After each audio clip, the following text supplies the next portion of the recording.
tungod kay mo kini ang gipaabot sa balaang kasulatan, gipaabot sa Ginoo diha sa matag usa sa tua. No, kini nga tema is hukom batok sa mga mini nga magtutudlo. So nining katnaa, nawibag sa panahon nga kini gisulat. Ipahibalo ng daan, pinaagi sa paggiya, pinaagi sa paglamdag sa balaang Espiritu Santo. No, gisulat na ni Apostol Judas. No, gisulat ni Judas. No, usa ka kini ang alagad sa Ginoo nga din mismo ang Dios mo ay naghatag niya kaala ug kay balo sa paghimo pagsulat pagsulti ni mga butanga. No, naagi hukom. No? Naagi hukom ang kini ang usa ka magtutudlo nga mini. No? Og naapoy reward nga madawat ang usa ka magtutudlo nga nagsubay sa kababuton sa Ginoo. So matod kaniya dinhi.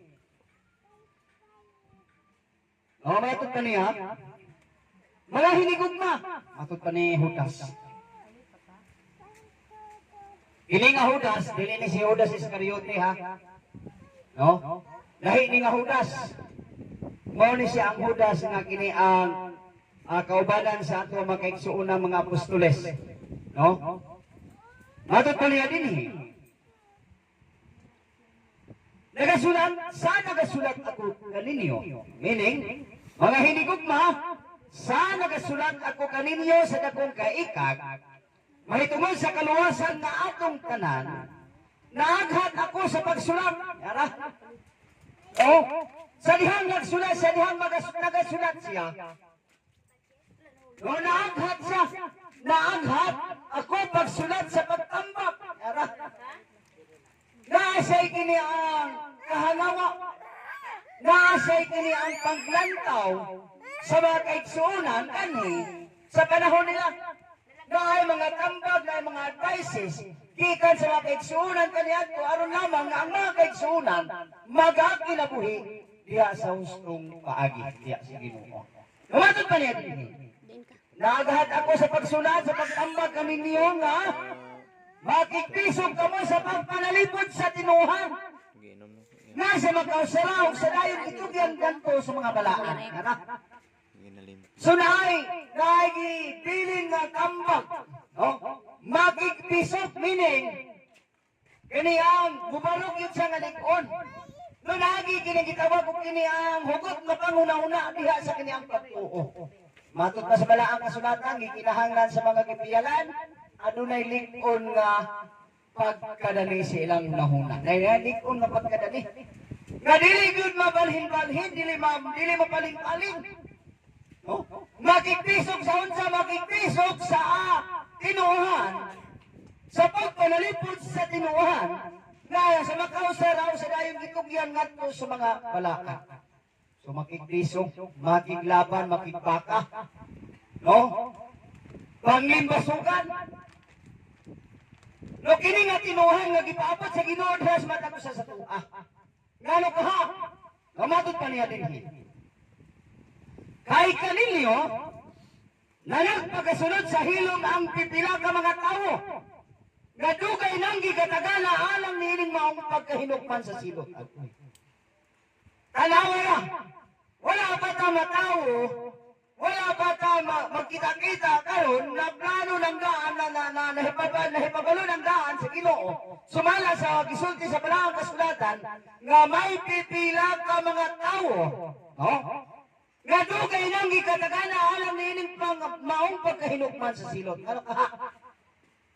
Tungod kang ilahang pagdumala, wa nagkalimao, ang ilahang pag-alagad, paling-paling, ang ilahang pagtuo, wa nagkadimao, walay kini ang likon nga pagkadani, walay kini ang barukanan.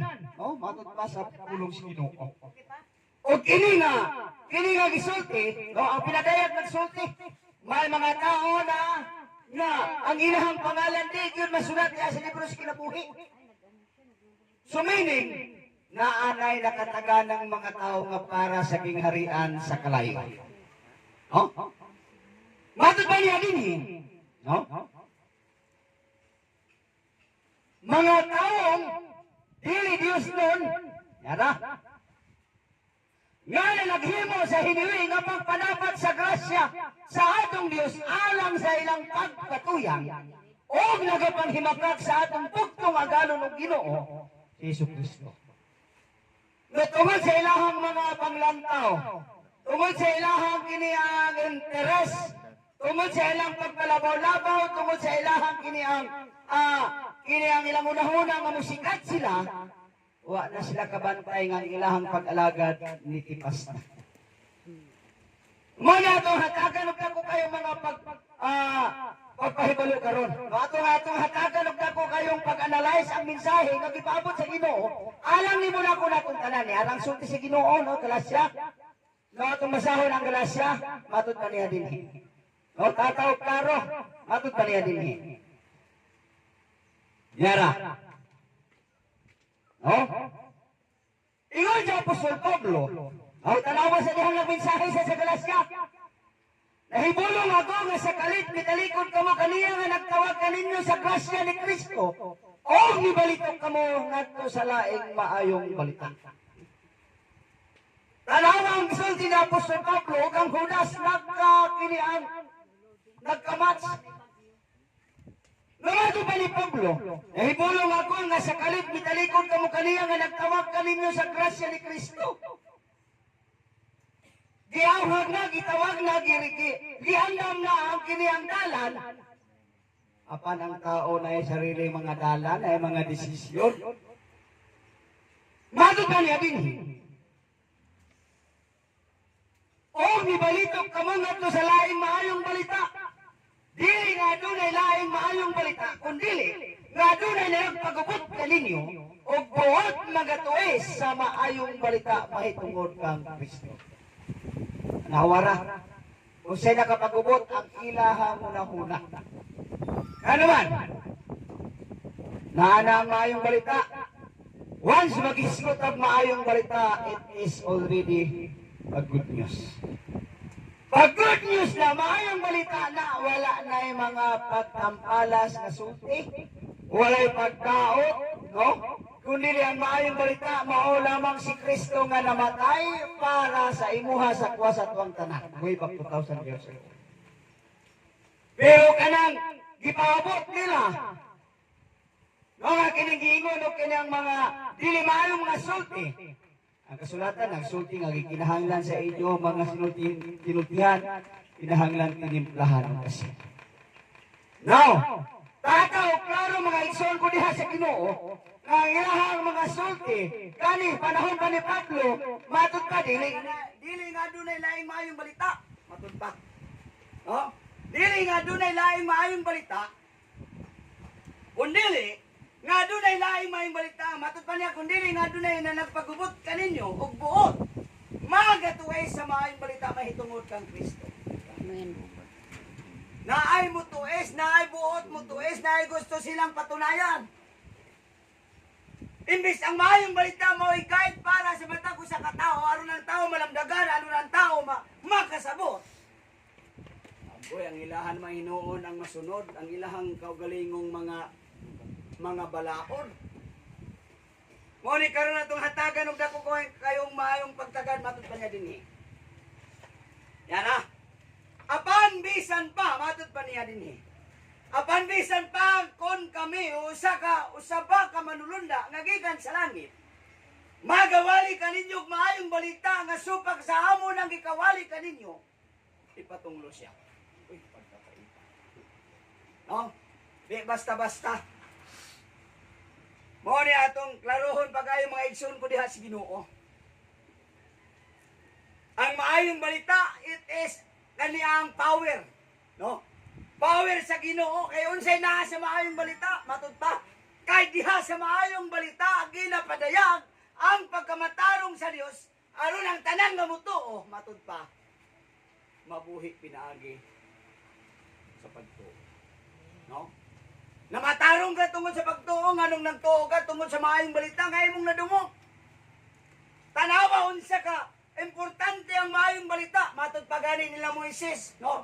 Sa panahon nga gihatagan sila sugo, ingon si Moises, Ginoo dili ko kay di ko maayong manulti.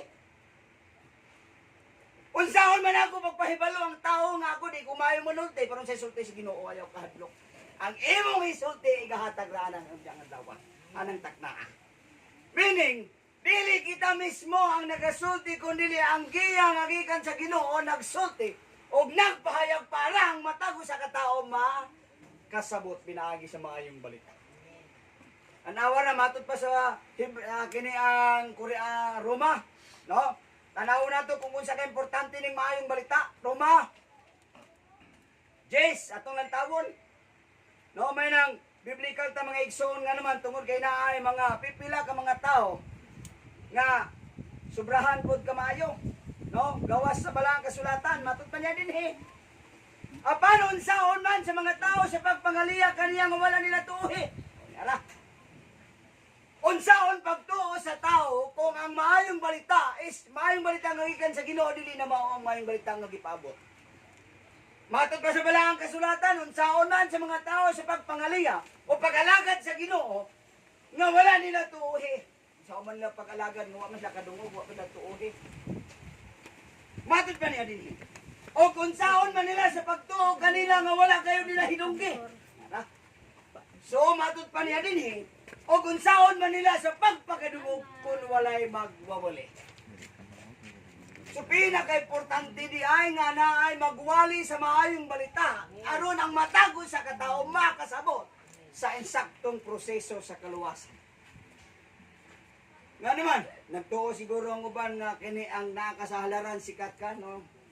Ingon sa Santiago, kung adunay kaninyo'y gustong mahimong magwawali, ayaw na lang. Matupan niya, Apostol Santiago. Kaya ang silot sa mga magwawali, doble. Amen. No? Mas maayo pang maminaw, maglingkod ka diha, kay isa na.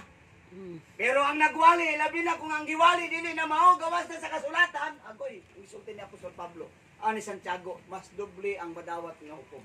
Amen. Na wala ba nato ni ma-realize? Wala ba ni masabti sa mga kaigsuunan natong mga nagawali sa maayong balita? Nga ang pagwali is dili lang kay para masikat ka sa halaran, dili lang kay para mailaka. Na ay responsibilidad ang magwawali. Amen. Responsibilidad niya nga ang tanang tao nga makadungog sa maayong balita, mutuo diha sa Ginoo nga ilang nadunggan pinaagi sa pagwali sa maayong balita. Amen. Meaning, ang nagwali walaan ng kiniang musikat ka, walaan ng kaniang ikaw ang maila. Isa'y dapat maila ang atong Ginoo. Amen. Isa'y dapat mahimaya ang atong Ginoo. Isa'y dapat maila ang Dios dili ikaw. Amen. Mao ni pinakatinuod. Umatod pa niya din eh.